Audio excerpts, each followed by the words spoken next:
स्मृतापि तरुणातपं करुणया हरन्ति नृणाम् अभङ्गुरतनुत्विषां वलयिता शतैर्विद्युतां कलिन्दगिरिनन्दिनी तटसुरद्रुमालम्बिनी मदीयमतिचुम्बिनी भवतु कापि कादम्बिनी। आचार्य अप्पय दीक्षित का जो व्याख्यान है उत्तम काव्य के उदाहरण के रूप में प्रस्तुत निःशेष इत्यादि पद्य का, उस व्याख्यान का खंडन आचार्य जगन्नाथ कर रहे हैं। और उस खंडन का जो मुख्य बीज है वह यह है कि आचार्य अप्पय दीक्षित ने जो व्याख्यान किया है वहाँ पर उन्होंने व्यंजकों को असाधारण मान करके प्रतिपादन किया है, अर्थात चंदनच्युति आदि जो भी कार्य हैं वे केवल संभोग मात्र से ही संभव हैं आचार्य अप्पय दीक्षित के मत में। जबकि पंडितराज जगन्नाथ कहते हैं कि सभी प्राचीन आचार्यों ने व्यंजकों को साधारण माना है, माने वो अनेक कारणों से उत्पन्न होने के योग्य होते हैं, इसीलिए वो व्यभिचरित होते हैं। तो जैसा प्रतिपादन आचार्य अप्पय दीक्षित कर रहे हैं वैसा प्रतिपादन करना व्यंजना के अनुकूल नहीं है, वो तो अनुमिति के अनुकूल होता है कि जहां पर हेतु की असाधारणता बताई जाती है। ठीक है, तो ये बात अभी यहाँ पर चल रहा था पाठ। औन्निद्यम इत्यादि स्थल में उन्होंने व्यंजकों का साधारण्य बताया था, उसके आगे पाठ देखिए। तो इससे पहले बताया कि व्यंजकानां साधारण्यमेव भवति न तो व्यंजकानां असाधारण्यम यथा आचार्य अप्पय दीक्षितेन प्रतिपादितम। ऐसा प्रतिपादन करने से क्या होगा, तो ये पंक्ति देखिए, यहाँ से आज का पाठ होना है। प्रत्युत असाधारण्यस्य व्याप्त्यपरपर्यायस्य अनुमानानुकूलतया व्यक्ति प्रतिकूलत्वाच्च।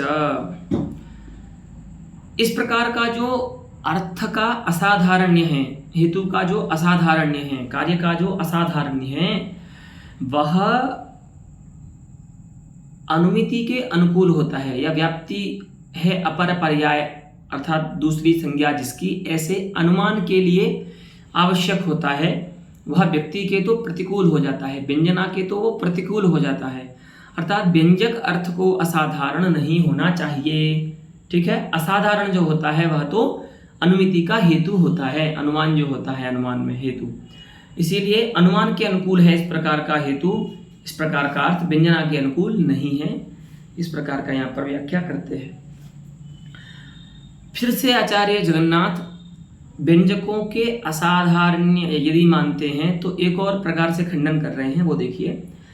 अथ तदादि घटितत्वेपि न निःशेष इत्यादि वाक्यार्थानाम असाधारण्यम।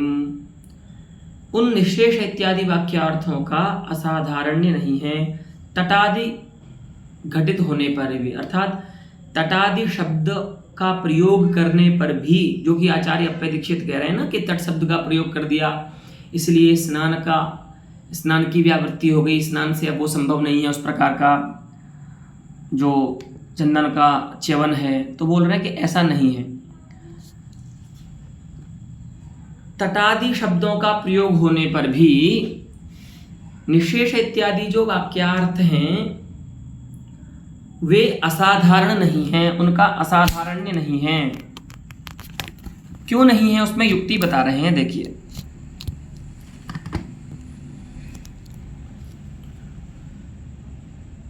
सलिलार्द्र वसन कर्ण प्रोंछनादिनापि तत्संभवात्। सलिलार्द्र वसन, जल से जो आर्द्र हो गया है ऐसा वसन, वसन माने वस्त्र कपड़ा, उससे पोंछ देने पर भी, है ना, उससे पोंछ देने पर भी स्तनदेश जो है वह उस प्रकार से चंदन से रहित हो सकता है, ऐसा आचार्य अप्पय दीक्षित का यहाँ पर पंडितराज जगन्नाथ का कहना है। तो अगर आप ऐसा कहेंगे कि तट शब्द का प्रयोग करने पर व्यंजक असाधारण हो जाएगा, केवल संभोग मात्र से ही सिद्ध हो सकता है, ऐसा हो जाएगा अर्थ, तो ऐसा नहीं है। अगर कोई गीले कपड़े से भी अपने वक्षस्थल को नायिका पोंछ लेती है तो चंदन की वैसी च्युति, चंदन का वैसा अभाव उसके वक्ष से हो सकता है। तो आप जो कह रहे हैं कि तट शब्द का प्रयोग कर देने से स्नान व्यावृत्ति हो जाती है, अर्थात स्नान से अब वैसा चंदन का अभाव नहीं हो सकता, ऐसा नहीं है। भले स्नान से न हो, लेकिन आर्द्र वसन से तो हो ही सकता है ना, गीले कपड़े से पोंछने से तो हो ही सकता है। तो फिर भी यदि स्नान से चंदन नहीं मिटा, फिर भी यदि गीले वस्त्र से मिट गया, फिर भी असाधारण तो नहीं हो सकता ना, क्योंकि अब भी ये दो कारणों से उत्पन्न होने के योग्य हो रहा है, एक उपभोग से और एक सलिलार्द्र वसन के प्रोंछन से। तो ऐसी स्थिति में भी उनको असाधारण कहना तो युक्त नहीं है। तो कहते हैं तर्हि वापि स्नान व्यावर्तने न कफ पुरुषार्थः। अगर ऐसा कहने पर भी, तटादि शब्दों के प्रयोग होने पर भी निशेष इत्यादि वाक्यार्थ असाधारण नहीं हो रहे हैं, तो व्यर्थ वहाँ ऐसा कहना क्यों जरूरी है कि ये स्नान से संभव नहीं है, स्नान की व्यावृत्ति हो जाती है।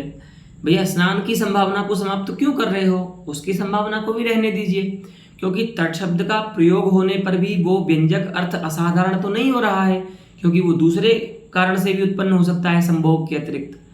तो यदि वो तटादि शब्द का प्रयोग करने पर भी व्यंजक जो अर्थ है चंदन का च्यवन, वह अर्थ असाधारण नहीं बन रहा है, तो व्यर्थ वहां पर स्नान को व्यावृत्त करने से क्या लाभ है, स्नान की संभावना को समाप्त करने से क्या लाभ है। कफ पुरुषार्थः क्यों, क्योंकि एकत्र अनैकांतिकत्वस्य एव बहुषु अनैकांतिकताया अपि ज्ञातायाः अनुमिति प्रतिकूलत्वात् व्यक्ति अप्रतिकूलत्वाच्च। अनैकांतिकत्व अर्थात व्यभिचार जैसे एक स्थल में होगा वैसे ही अनेक स्थलों में भी हो सकता है। ऐसा तो नहीं कह सकते कि नहीं सर ये हेतु जो है वह तो एक ही स्थल में व्यभिचरित होता है, इसलिए इसको हेत्वाभास मत कहिए, इससे अनुमति मान लीजिए, ये सद हेतु है। ऐसा नहीं होता, चाहे वो एक स्थल में व्यभिचरित हो अथवा वो अनेक स्थलों में व्यभिचरित हो, वह हेतु व्यभिचरित ही कहा जाता है। और ऐसा हेतु जो होता है वह अनुमिति के प्रतिकूल होता है और व्यक्ति के अनुकूल होता है। व्यक्ति माने व्यंजना। तो यहाँ पर आपने यद्यपि स्नान से और उत्तरीय कर्षण से यद्यपि उसको व्यावृत्त कर दिया चंदन च्यवन को, कि चंदन का जो मिटना है वो न तो स्नान से संभव है और ना ही उत्तरीय कर्षण से अर्थात वस्त्र के खींचने से संभव है, लेकिन फिर भी वो असाधारण नहीं बना। क्यों, क्योंकि फिर भी वहां पर एक ऐसा कारण है जिससे वो हो सकता है, जो कि है गीले कपड़े से पोंछ देने से। तो एक जगह तो व्यभिचार हुआ उसका कि केवल माने संभोग मात्र से संभव नहीं है, यही उसका व्यभिचार है, कारणांतर से भी संभव हो रहा है।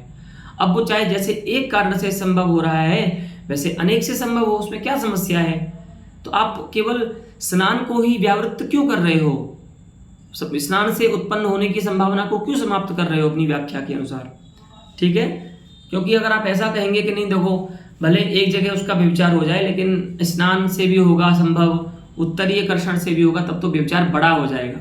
तो न्याय शास्त्र में इस प्रकार से नहीं बताया गया है कि व्यभिचार अल्प होता है या बृहद होता है, ऐसा नहीं है। व्यभिचार होता है, चाहे वो एक स्थल में हो चाहे वो अनेक स्थल में हो। वही बता रहे हैं एकत्र अनैकांतिकत्वस्य एकत्र व्यभिचारस्य इव, जैसे एक जगह पर व्यभिचार कहलाता है, उसी प्रकार से अनेक स्थलों में भी व्यभिचार ही रहता है। और वह जो व्यभिचार है वह ज्ञात होता हुआ, उसका ज्ञान होता हुआ वह अनुमिति का प्रतिबंधक होता है, अनुमिति के प्रतिकूल होता है, उससे अनुमिति नहीं होती। ठीक है, कल बताया था कि हेत्वाभास जो होता है वह परामर्श अनुमितिन्यतर का प्रतिबंधक होता है, या तो परामर्श का प्रतिबंध करेगा या तो अनुमिति का प्रतिबंध करता है, जो असद हेतु होता है। और इस प्रकार का जो साधारण हेतु होगा, साधारण अर्थ होगा, वह व्यंजना के अनुकूल होता है। अर्थात व्यंजना इसी प्रकार के अर्थों से होती है जहां पर उस अर्थ की उत्पन्न होने की संभावना अनेक कारणों से हो। ठीक है, फिर बोलते हैं, फिर वही बात आएगी प्रश्न जो कल हुआ था कि यदि कोई अर्थ साधारण है तो वो किसी एक अर्थ का ज्ञान कैसे कराएगा, क्योंकि सहृदयों को तो एक ही व्यंग्यार्थ की प्रतीति होती है। तो वहां पर बताया था कि वह इसलिए होता है कि वक्तादि का वैशिष्ट्य कार्य करता है। यद्यपि जो व्यंजक अर्थ है वह तो साधारण ही है, वह तो अनेक कारणों से उत्पन्न हो सकता है और उसकी उपस्थिति से अनेक कारणों का ज्ञान होना भी चाहिए, लेकिन वक्तादि का वैशिष्ट्य हो जाने से वह किसी एक विशेष उन कारणों में से किसी एक का ही ज्ञान कराता है, जिसको हम व्यंग्यार्थ बोलते हैं। ठीक है, तो इस प्रकार से आपको व्यंजक का असाधारण्य प्रतिपादित नहीं करना चाहिए, इस युक्ति के द्वारा भी यह सिद्ध होता है। अब पूर्व पक्षी एक नया मत लेकर के आएंगे। वो कहेंगे कि आचार्य मम्मट जब व्याख्यान करते हैं इस श्लोक का, तो उसकी वृत्ति में लिखते हैं अत्र तदंतिकमेव रंतुम गतासीति प्राधान्येन व्यज्यते। ठीक है, आप लोगों ने काव्य प्रकाश के प्रथम उल्लास में पढ़ा होगा, वैष्णवी ने कंठस्थ भी किया है ये पाठ। तो एव शब्द का प्रयोग कर रहे हैं वहां पर आचार्य।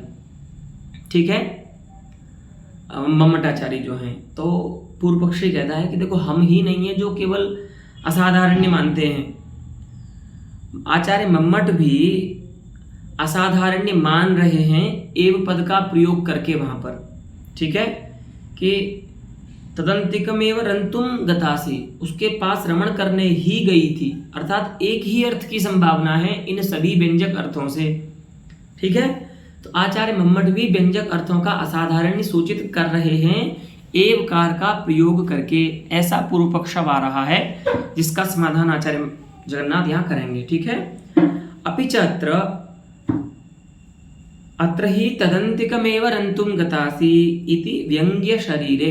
चलिए ठीक है, आपकी ये बात मानते हैं कि एव शब्द से यहाँ पर असाधारण्य ऐसे तो नहीं कर रहे हैं आचार्य मम्मट, उन्होंने स्वयं पंचमोल्लास में उसका स्पष्टीकरण दिया है, लेकिन अभी आपकी बात मानते हैं और ये मानते हैं कि व्यंजक का असाधारण्य आचार्य मम्मट भी मान रहे हैं तुष्यतु दुर्जन न्याय से।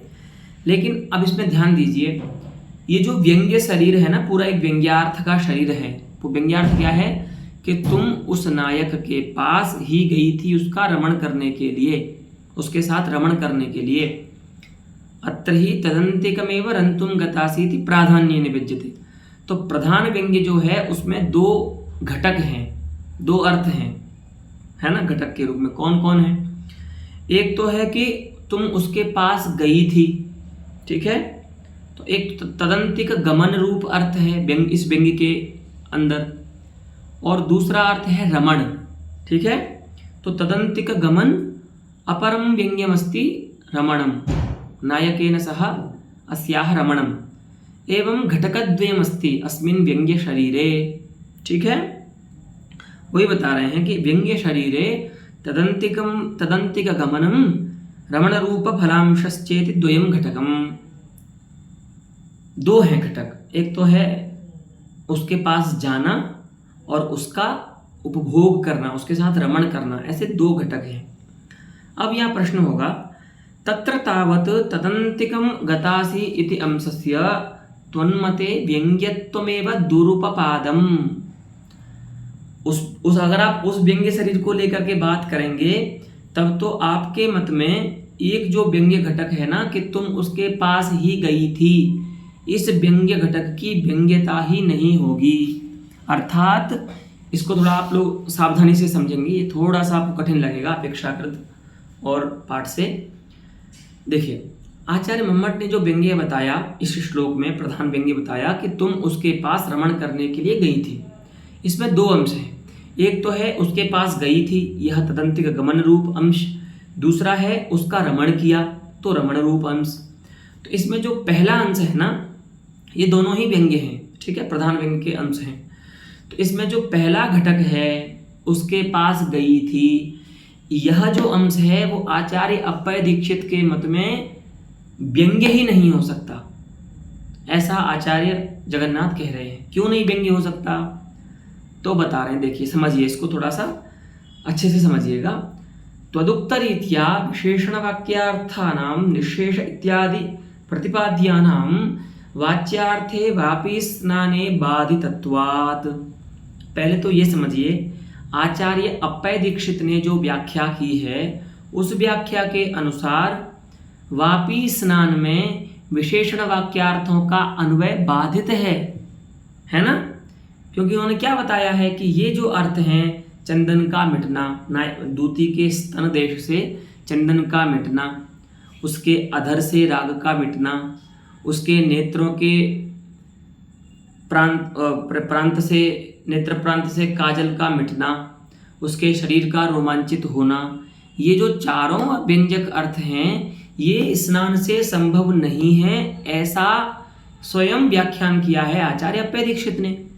तो आपके मत में वाच्य दशा में इन वाक्यार्थों का मुख्य वाक्यार्थ जो है वापी स्नान, उसमें तो बाद हो जाएगा, अन्वय तो होगा नहीं, क्योंकि आपने स्वयं ऐसी व्याख्या कर दी है कि तटपद का प्रयोग होने से चंदन जो है वो स्नान से नहीं मिट सकता, है ना। अधर पद का प्रयोग होने से भी इस प्रकार से आपने अर्थ किया है। तो इसका मतलब ये हुआ कि यहाँ पर जो 4 वाक्यार्थ हैं विशेषण वाक्यार्थ, वे वाच्य जो वापी स्नान है, वाच्यार्थ तो यही है ना इस पद्य का कि तुम यहाँ से वापी में स्नान करने के लिए गई थी, उस नायक के पास नहीं गई थी, यानी वापी स्नान की विधि जो है वो वाच्य है और नायक के पास गमन जो है वो निषेध है वाच्यावस्था में, उसका निषेध किया जा रहा है, ठीक है, वाच्यावस्था में। तो अब देखिए यहाँ पर जो विधि है वाच्य वापी स्नान, उसमें तो अन्वय ही नहीं होगा, इन वाक्यार्थों का संबंध ही नहीं हो सकता, क्योंकि आपने उसको असंभव सिद्ध कर दिया कि ये वापी स्नान से हो ही नहीं सकते, चंदन का मिटना, काजल का मिटना, राग का मिटना। तो आपके मत में विशेषण वाक्यार्थ जो हैं वो वापी स्नान, वाच्यार्थ जो वापी स्नान है उसमें उनका अन्वय, उनका संबंध जो है वो बाधित है। तो जब क्या होता है, किन्हीं भी 2 वाच्यार्थों में अन्वय बाधित होता है तो वहाँ पर एक वृत्ति है, लक्षणावृत्ति, उसका उदय होता है ना, मुख्यार्थ का बाद होने पर, ठीक है। जब 2 पदार्थों के संबंध में अभिधा के द्वारा उपस्थापित 2 अर्थों के संबंध में अन्वय में कोई बाध होता है प्रत्यक्षादि प्रमाण के द्वारा, तो वहाँ पर लक्षणावृत्ति आती है। तो यहाँ पर लक्षणावृत्ति आएगी तो वाच्य कक्षागत प्रधान वाक्यार्थी भूत, वाच्य कक्षा में जो माने वाच्यावस्था में जो प्रधान वाक्यार्थी भूत है कौन, विधि है एक तो, ठीक है।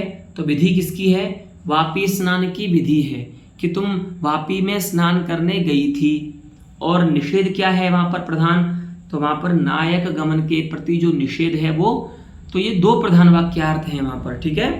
प्रधान वाक्यार्थ भी 2 हैं जो वाच्य कक्षा में प्रविष्ट हैं। एक तो है विधि प्रधान वाच्यार्थ जो कि है वापी स्नान के साथ, है ना, वापी स्नान रूप, और दूसरा जो वाच्यार्थ है जो निषेध रूप है वो है नायक गमन के प्रति निषेध, ठीक है।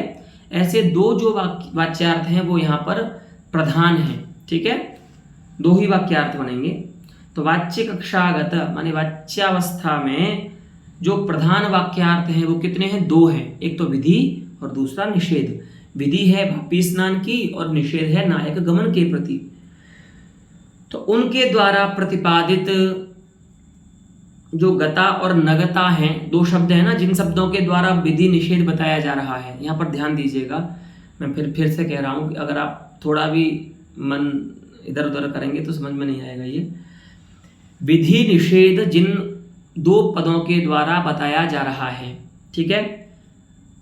वापीम स्नातुमितो गता, तो इतः वापीम स्नातुम गता, यह जो गता पद है तो प्रत्ययांत जो गम धातु निष्पन्न शब्द है वह वापी स्नान की विधि बता रहा है, और उसी प्रकार से न गता जो है वह नायक गमन के प्रति निषेध बता रहा है, ठीक है। तो मुख्यार्थ बाद हो जाने के कारण लक्षणा आएगी और विपरीत लक्षणा आएगी। तो विपरीत लक्षणा से क्या अर्थ होगा, ध्यान दीजिए, जहां पर वाच्य में गता का अन्वय हो रहा था ना वहां पर लक्षणा से न गता अर्थ हो जाएगा, ठीक है। वाच्य में जिस के साथ गता ऐसा विधि का अन्वय हो रहा था ना, क्योंकि विपरीत लक्षणा है ना, तो विपरीत लक्षणा जहां पर होती है वहां पर जहां विधि है वाच्य वहां निषेध हो जाएगा, और अगर निषेध वाच्य है तो विधि हो जाएगी, है ना, विपरीत लक्षणा के द्वारा, है ना। तो अगर कोई आपको बोल रहा है कि सतम जीवस्व और वहां पर विपरीत लक्षणा आ गई तो उसका मतलब होगा कि नहीं आप 100 साल मत जियो, आप अभी मर जाओ, ऐसा। तो अगर विधि वाच्य है तो उसका ठीक विपरीत, निषेधवाच्य लक्ष्य हो जाएगा। और अगर विपरीत लक्षणा से, और अगर निषेधवाच्य है कहीं पर, तो वहां पर विधि जो है वो लक्ष्य हो जाएगा। विपरीत लक्षणा के द्वारा ये कार्य होता है। तो यहाँ पर क्या हुआ, मुख्यार्थ बाद हुआ। ठीक है, मुख्यार्थ बाद होने के बाद जो दो वाच्यार्थ थे, उन दोनों वाच्यार्थों के जो प्रतिपादक हैं, दो शब्द गता और न गता, उनमें आएगी विपरीत लक्षणा। तो गता का अर्थ हो जाएगा न गता, अर्थात वापीम स्नातुम न गता। लक्षणा से क्या अर्थ करेंगे, वापीम स्नातुम न गता। और जहां पर न गता अर्थ था वाच्य अवस्था में, वहां पर लक्ष्य अर्थ क्या बनेगा लक्षणा आने पर, गता, अर्थात तदंतिकमेव गता, ऐसा अर्थ हो जाएगा। ठीक है, अब ध्यान दीजिए। तो विपरीत लक्षणा के द्वारा आपके यहाँ पर तदंतिकम न गता, इस वाच्य का विपरीत अर्थ आएगा, लक्ष्य क्या आएगा, तदंतिकमेव गता। तो हमने जो बताया आपको कि व्यंग्य के दो अंश हैं, एक तो उसके पास गई थी और उसका रमण किया।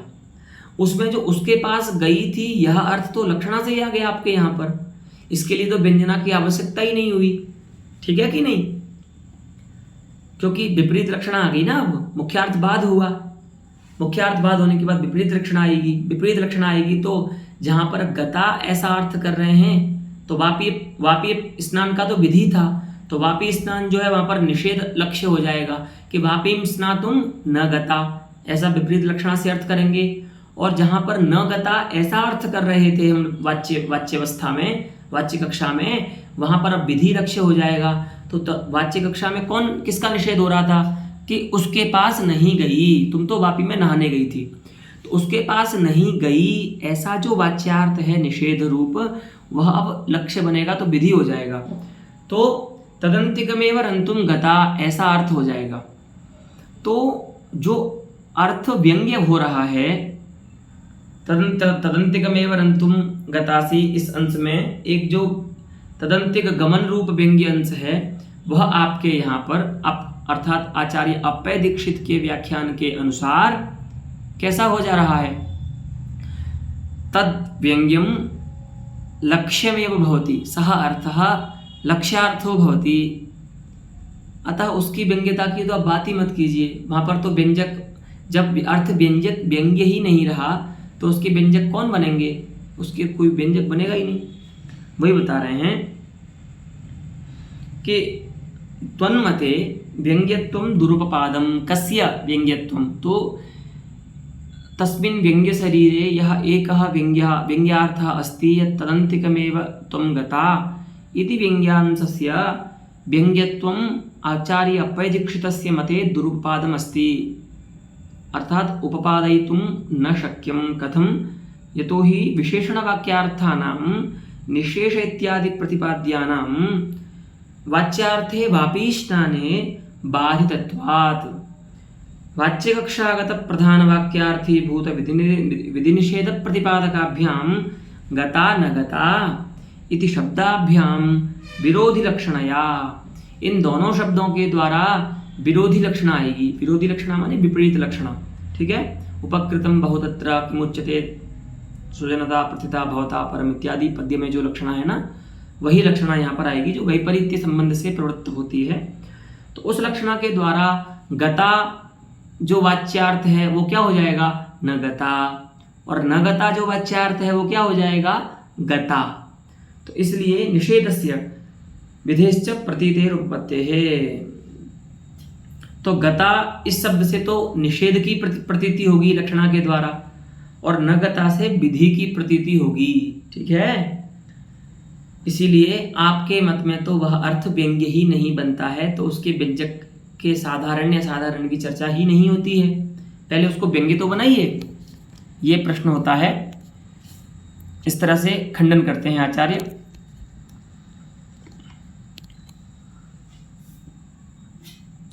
तो कहते हैं कि पूर्व पक्षी कहेगा कि ठीक है कोई बात नहीं, लक्षणागम्य हो गया तो क्या समस्या है, व्यक्तिगम्य भी हो जाए वह अर्थ, है ना, व्यक्तिवेद्य भी हो जाए। तो कह रहे हैं कि देखिए लक्षणा वेद्य जो अर्थ होता है वह व्यक्ति वेद्य नहीं हो सकता, माने उसको फिर आप व्यंजना से उसका बोध नहीं कर सकते, ये नियम है। तो अभी उक्त पंक्ति में वही बता रहे हैं, नहीं मुख्यार्थ बाधेन उन्मीलिते अर्थे व्यक्तिवेद्यता उचिता। मुख्यार्थ बाध पूर्वक उन्मीलित जो अर्थ होता है, अर्थात मुख्यार्थ बाध के बाद जो अर्थ आता है, उस अर्थ में व्यक्तिवेद्यता उचित नहीं है, क्योंकि ऐसे अर्थ में तो लक्षणावृत्ति कार्य करती है। ऐसे अर्थ की उपस्थिति तो लक्षणावृत्ति के द्वारा होती है। ठीक है, तो उसमें एक उदाहरण देकर के बता रहे हैं, देखिए कि कहाँ, जैसे कोई भी लक्ष्यार्थ जो होता है उसको फिर व्यंजना से उसका ज्ञान नहीं करना चाहिए। ठीक है, अहो पूर्णम सरो यत्र लुठन्तः स्नान्ति मानवाः एकम सरः कश्चित् अत्र वर्णयति कि तावत् सरः अस्ति, सरोवरः अस्ति यत्र मानवाः लुठन्तः स्नान्ति, लौटते हुए, लोटपोट करते हुए स्नान करते हैं, ऐसा अर्थ है। तो अब वो सरोवर कैसा है, तो तत्र सरसः विशेषणतया पूर्णम इति पदम उपादीयते। अस्य अर्थः अर्थात जलातिरेकः अस्ति, जलेन संपन्नम अस्ति सरः, तो जलसंपन्नं सरः अस्ति यत्र मानवाः लुठन्तः स्नान्ति। परंतु अत्र कर्तृविशेषणं यदस्ति, तो कर्तृविशेषण पदार्थः अत्र अन्वयं न लभते, मुख्यार्थ का बाद हो जाएगा। क्यों हो जाएगा, समझिए। पूर्ण सरोवर जो होगा उसमें कर्ता का जो विशेषण है लुठन्तः, लुट धातु है, शत्रंत शब्द है प्रथमा का बहुवचन का, कि लोटन करते हुए, लौटते हुए, ऐसा हिंदी में अर्थ करेंगे। मानव उसमें स्नान कर रहे हैं। तो अब आप सोचिए कि जो सरोवर पूर्ण होगा, अर्थात जिसमें जल संपूर्ण होगा, उसमें कोई लोट कैसे सकता है? उसमें तो अवगाहन कर सकते हैं ना, डुबकी लगा सकते हैं। लोट तो कब सकते हो, जब उसमें पानी ही नहीं हो, है ना, बहुत कम पानी हो या तो हो ही नहीं। ऐसे ही सरोवर में तो लोटा जा सकता है, लेकिन यहाँ पर जो सरोवर बताया जा रहा है उसमें लुठन्तः स्नान्ति मानवाः, ये कर्ता का जो विशेषण पदार्थ है लोटन क्रिया, वह बाधित है। इसीलिए क्या होगा, विपरीत लक्षण आएगी और पूर्ण शब्द का अर्थ होगा पूर्णत्वाभाव। ठीक है, बिल्कुल विपरीत अर्थ होगा। सत्ता है इसका अर्थ यहाँ पर, उसका ठीक विपरीत अर्थ हो जाएगा अभाव। अर्थात शुष्कम सरः यत्र मानवाः लुठन्तः स्नान्ति, विपरीत लक्षण से क्या अर्थ होगा, सूखा हुआ सरोवर है, मिट्टी पड़ी हुई है और उसमें मनुष्य स्नान कर रहे हैं। ठीक है,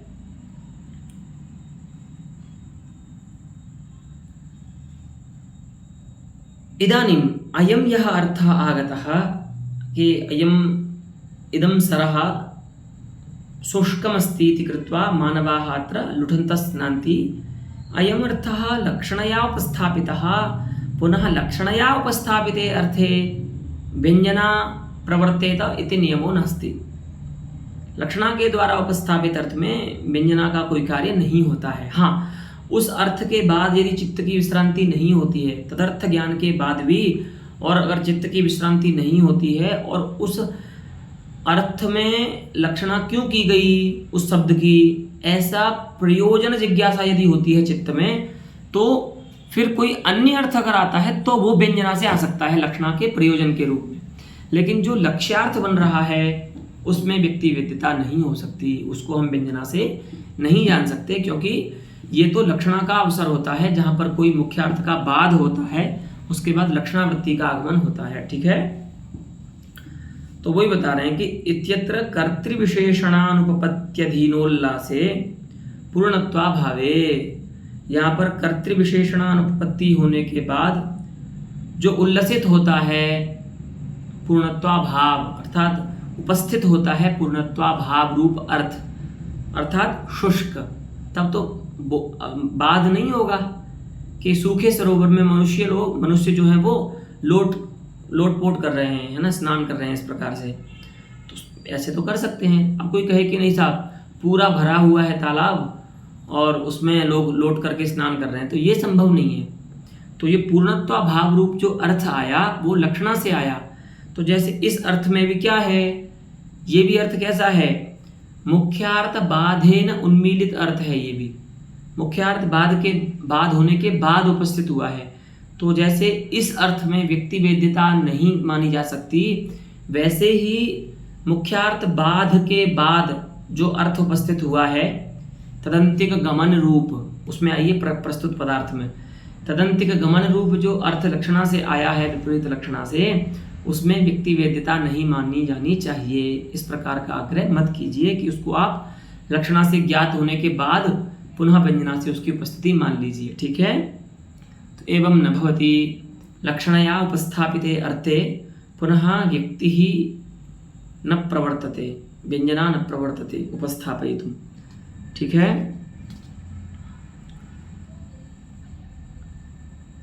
अब ये तो समस्या हो गई पूर्व पक्षी के लिए कि उन्होंने जो युक्ति दी थी आचार्य मम्मट की कि वो भी यहाँ पर एव शब्द का प्रयोग करते हैं, तो वो भी व्यंजकों का साधारण मानते हैं। ये युक्ति तो उन पर भारी पड़ने लगी, क्योंकि इस युक्ति से तो उनका मूल ही शिथिल हो गया। अब तो अर्थ की व्यंग्यता ही नहीं बन पा रही है।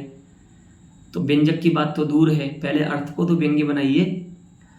तो कहते हैं ठीक है, आपने ये कहा ना, सिद्धांत पक्षी ने क्या कहा कि यह जो व्यंग्य शरीर है उसमें दो अंश हैं। एक तो है उसके पास गई और उसके साथ रमण किया।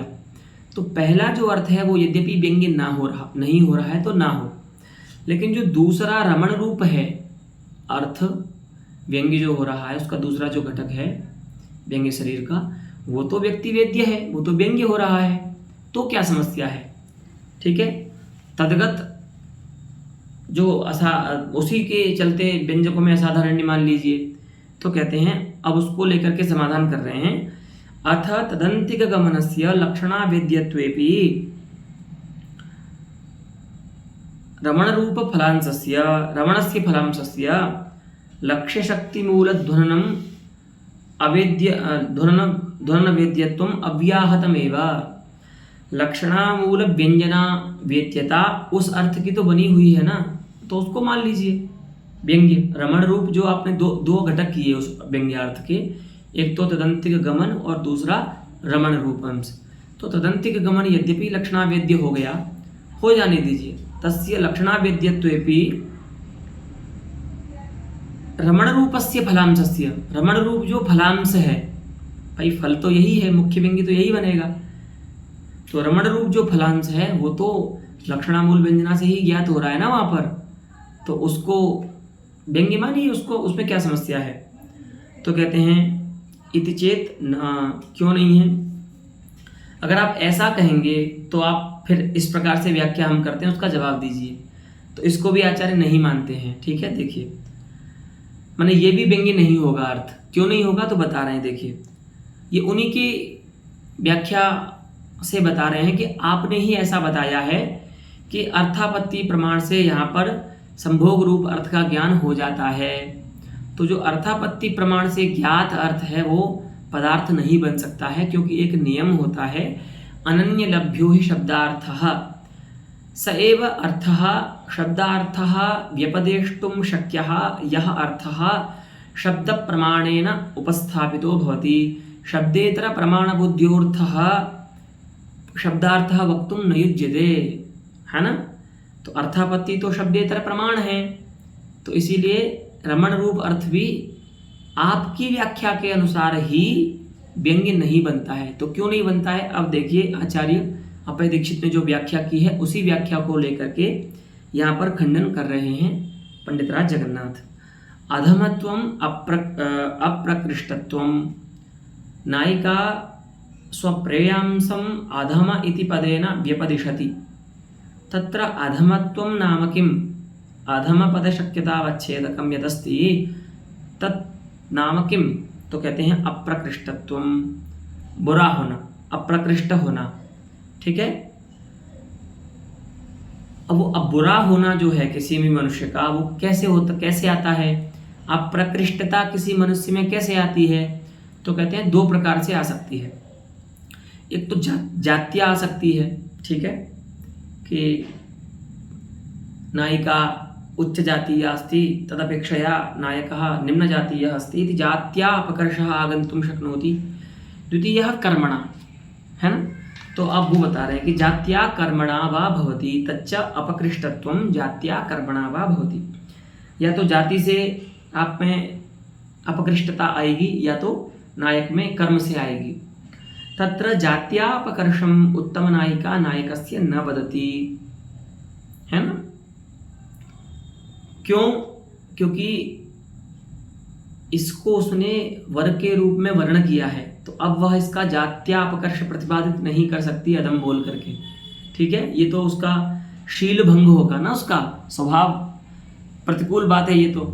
अच्छी जो नायिका होगी वो अपने पति को कभी जात्या अपकृष्ट नहीं कह सकती, है ना, क्योंकि उसको तुमने वर के रूप में उसका वर्ण किया है, तो कर्मणा ही बोलेगी।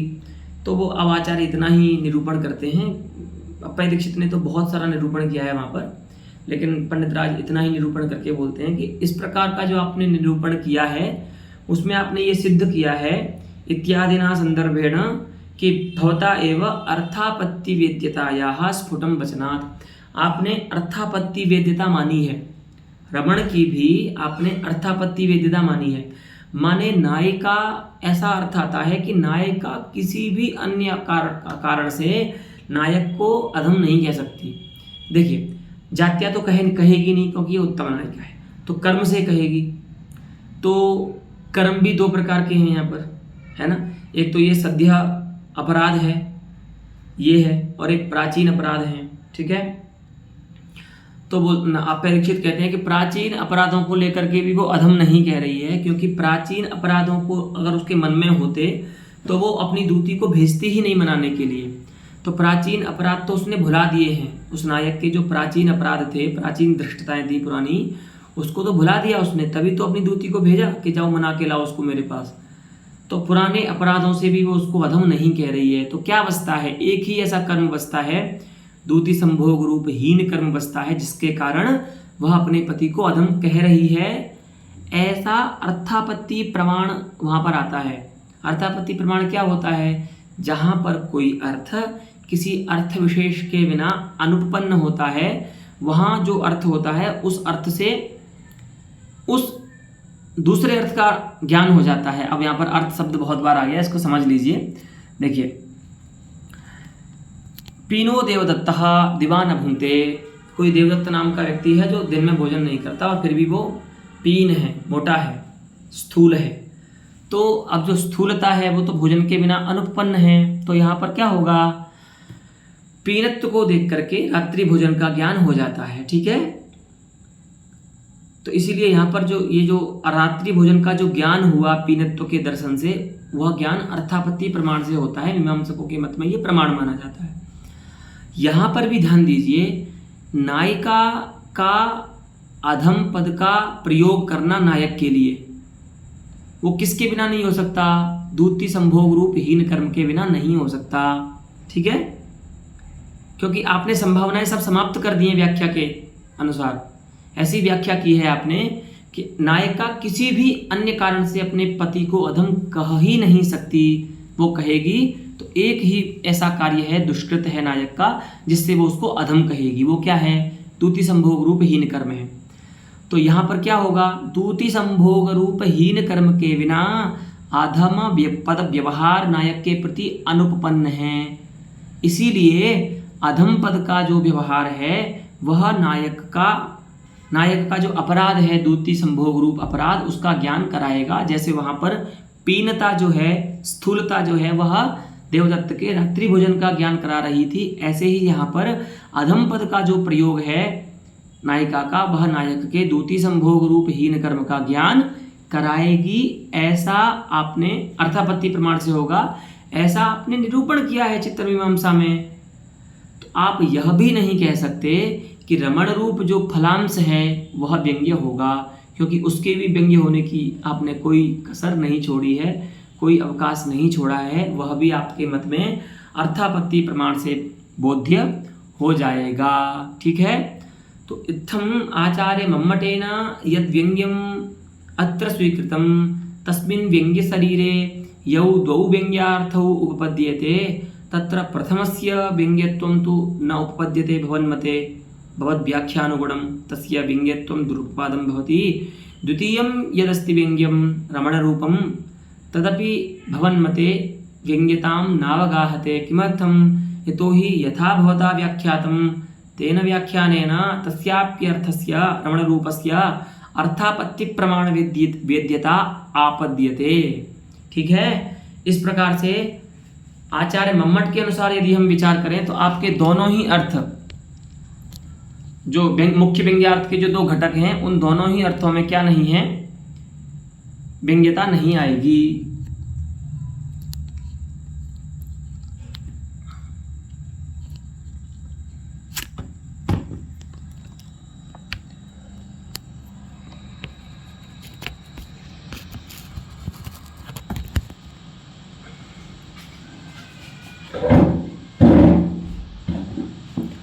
तो पूर्व पक्षी कह रहा है ठीक है, ये भी अर्थ अगर हमारे यहाँ व्यंग्य नहीं होता है तो कोई समस्या नहीं है,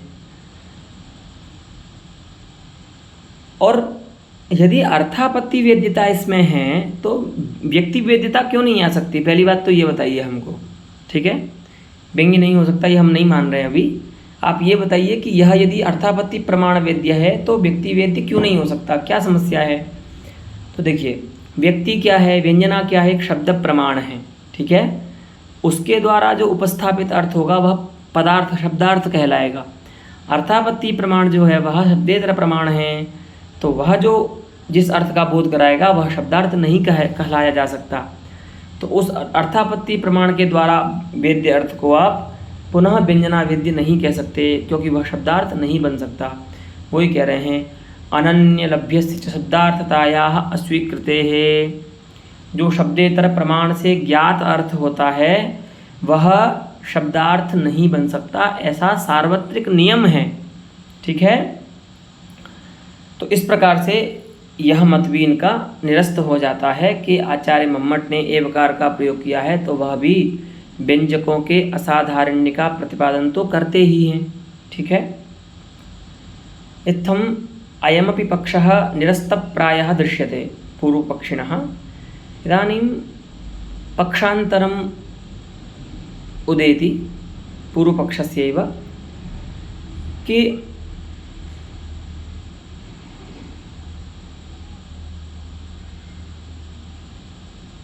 व्यंजना व्यापार किसी प्रकार से माने भी, युक्त्यंतर दे रहे हैं आचार्य, तब भी जो आप कह रहे हैं उस इष्ट की सिद्धि नहीं हो सकती है।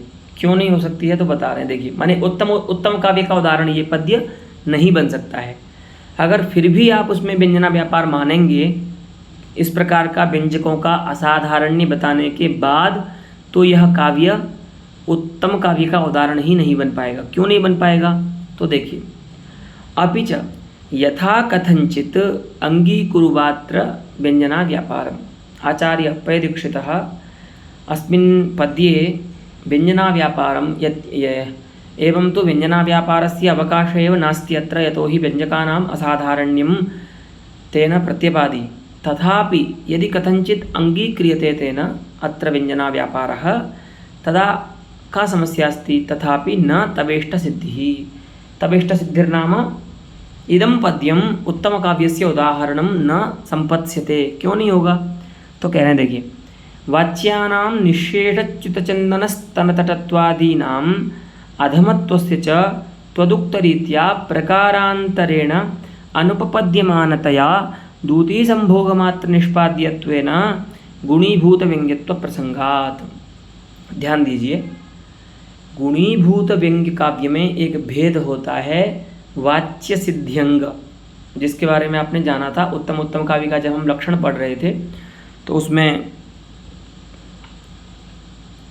गुणी भावितात्मानुपद का निवेश क्यों किया है, तो उसको बताने के लिए आचार्य ने बताया था कि ताकि अपरांग और वाच्य सिद्ध्यंग व्यंग्य जो गुणीभूत व्यंग्य है उसमें इसका अतिव्याप्ति ना हो।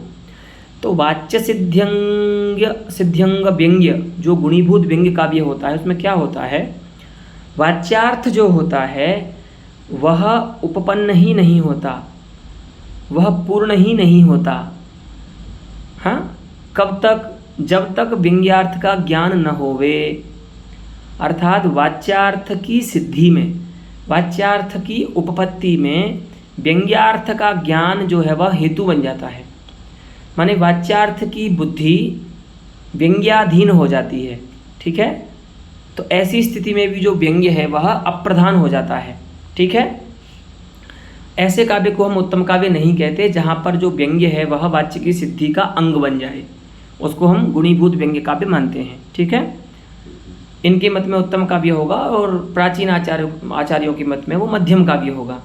तो यहाँ पर भी अब ध्यान दीजिए, आचार्य अप्पय दीक्षित के अनुसार जो भी विशेषण वाक्यार्थ है ना, चंदन का मिटना, स्तनदेश से, अधर से राग का मिटना, वे सब वाच्य में तो संभव नहीं है, वापी स्नान से तो संभव नहीं है, मुख्य वाच्यार्थ से तो संभव नहीं है, तो वो अनुपपन्न होंगे। ठीक है, उनकी उपपत्ति नहीं होगी। फिर जा कर के व्यंग्यार्थ का जब ज्ञान होगा, द्वितीय संभोग रूप जो व्यंग्यार्थ है, वह व्यंग्यार्थ का जब ज्ञान होगा तब जा कर के उन वाच्यार्थ जो विशेषण वाक्यार्थ हैं उनकी सिद्धि होगी, उनकी उपपत्ति होगी उस व्यंग्यार्थ के ज्ञान से। वही बता रहे हैं। तो यहाँ पर क्या हुआ, व्यंग्यार्थ जो है वह वाच्यार्थ की सिद्धि में अंग बन गया, हेतु बन गया। इसीलिए यह काव्य उत्तमोत्तम काव्य ही नहीं बचेगा। और उनके मत में अर्थात अप्पय दीक्षित के मत में उत्तम काव्य ही नहीं बचेगा अगर इस प्रकार से व्याख्या करने पर भी वह यहाँ पर व्यंजना व्यापार को मानते हैं तो। ठीक है, वाच्यानां निःशेष चित्तचंदन स्तनतटत्वादीनां अधमत्वस्य च, भाई निःशेष चित्तचंदन इत्यादि जो वाच्यार्थ हैं वो तो सहायक वाच्यार्थ हैं, व्यंजक, और अधमत्व जो है वो प्रधान व्यंजक है। तो ये जो सब अर्थ हैं वे आपके कथनानुसार प्रकारांतरेण अनुपपन्न हैं, अर्थात ना तो स्नान से संभव है, ना किसी अन्य उत्तरीय कर्षणादि से संभव है। नायिका भी जो अधम कह रही है वो अपने पति को जात्याधम कह नहीं सकती और प्राचीन कर्मादियों से अधम कह नहीं सकती। ठीक है, तो प्रकारांतर से अनुपपन्न होते हुए ये किससे सिद्ध होंगे अर्थ? तो द्वितीय संभोग मात्र निष्पाद्यत्वेन, द्वितीय संभोग रूप जो व्यंग्यार्थ है उससे ये निष्पाद्य हो जाएंगे, उससे इनकी उपपत्ति होगी। तो जहाँ पर वाच्यार्थ की उपपत्ति व्यंग्यार्थ के बोध से होती है, व्यंग्यार्थ के ज्ञान से होती है, अर्थात व्यंग्यार्थ जहाँ पर वाच्यार्थ के उपपत्ति में हेतु बन जाता है, वाच्यार्थ की सिद्धि में हेतु बन जाता है, वह काव्य गुणीभूत व्यंग्य कहलाता है। उत्तम काव्य अथवा उत्तमोत्तम काव्य वह नहीं कहलाता है। तो अगर आचार्य अप्पय दीक्षित इस प्रकार की व्याख्या करने के बाद भी उक्त पद्य में व्यंजना व्यापार को स्वीकार करते हैं तो व्यंजना व्यापार तो आ जाएगा, लेकिन यह काव्य जो है निःशेष चित्तचंदन स्तनतटम, यह काव्य उत्तमोत्तम काव्य का उदाहरण नहीं बन पाएगा, ऐसी समस्या आएगी। इसीलिए बोल रहे हैं तथापि, अर्थात स्वीकृतायामपि व्यंजनायां तवेष्ट सिद्धि उत्तम काव्यस्य इदं पद्यमस्ति इति इष्ट सिद्धिः इष्टं यदस्ति भवतः तस्य इष्टस्य सिद्धिः न स्यात्, उस इष्ट की सिद्धि आपकी नहीं हो पाएगी। ठीक है, इस प्रकार से आचार्य जगन्नाथ बताते हैं और उपसंहार कर देते हैं। एवं च उपपत्ति विरोधोपि स्फुटतर एव। तो आपने देखा अस्मिन् खंडनक्रमे आदौ प्राक्तनैः आचार्यैः तत्तेषां ग्रन्थैः यः विरोधः अप्पयदीक्षितस्य व्याख्यानेन सह अस्ति, सः विरोधः विषयीकृतः पंडितराजेन। इदानीं युक्त्यापि अयं वादः युक्तो न भाति इति युक्ति विरोधोपि दर्शितः। अब यहाँ पर युक्ति का भी विरोध बता दिया है कि यह कहना युक्ति से भी उचित नहीं है। ऐसे तो कभी कभी ऐसा होता है कि प्राचीन आचार्यों का विरोध हो रहा है तो हो जाए, लेकिन यदि बात जो है वो युक्ति से सिद्ध होती है तो ऐसा प्राचीनों का विरोध सहन कर दिया जाता है। लेकिन आपकी जो बात है उसमें दोनों ही दोष हैं। आचार्य अप्पय दीक्षित का जो व्याख्यान है वो दोनों प्रकार से दुष्ट है, अर्थात उसमें युक्ति भी नहीं लगती है, युक्ति से भी बात सही नहीं लगती और प्राचीन आचार्यों का विरोध भी हो रहा है, इसीलिए नायं वादः श्रद्धेयः इत्येतावता आचार्यस्य पंडितराजस्य आशयः अस्ति।